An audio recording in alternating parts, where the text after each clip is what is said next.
Kairuuf qarree laangayyaa ilmaanaayyaa isinin jaaladha boleeyyankiyya wal qabachuu waa qabachuu rawaayyaa naaf addaan isin qabaatun kiyya mangutoo fi hawaan hundumti biyya maaqambaduu maatambaduutu waayyaa jechuu sosoota magaalaa baadiyyaan tokkummaadhaan nuuf laattanii hadiyya nu onnachiiftan halkanii fi guyyaa naan jettanii si wajji jaarrabiyya dursitanii haytanii mimmaan kiyya wajji ta'uun hayne ammas kan biyya yaaroo aduun langa iddiite guyyaan yaaroo aduun langa iddiite guyyaan karra gayyuu nuuf qotamtuu hallaayyan mataan buunee haa mudannuuf baliyya rabbi nuti seennuuf tahee wardiyya maalee turree waa rangeenyu fayyaan dukkana san keessa walitti iyya wal dhageenye magaalaa fi baadiyyaan akka dhiiteettiin haftu nuuf bariyya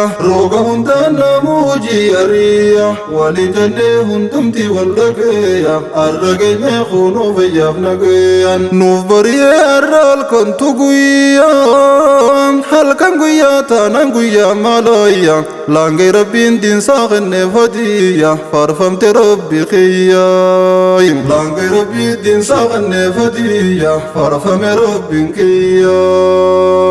Jigilfannee tatteenye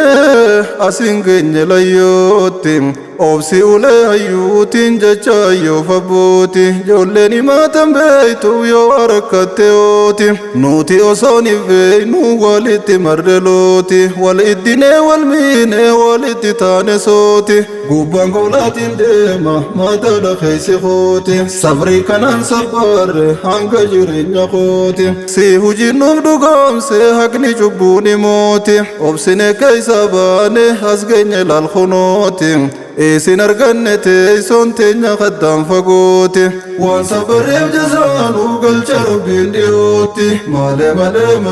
asin geenye layyootti asin geenye layyootti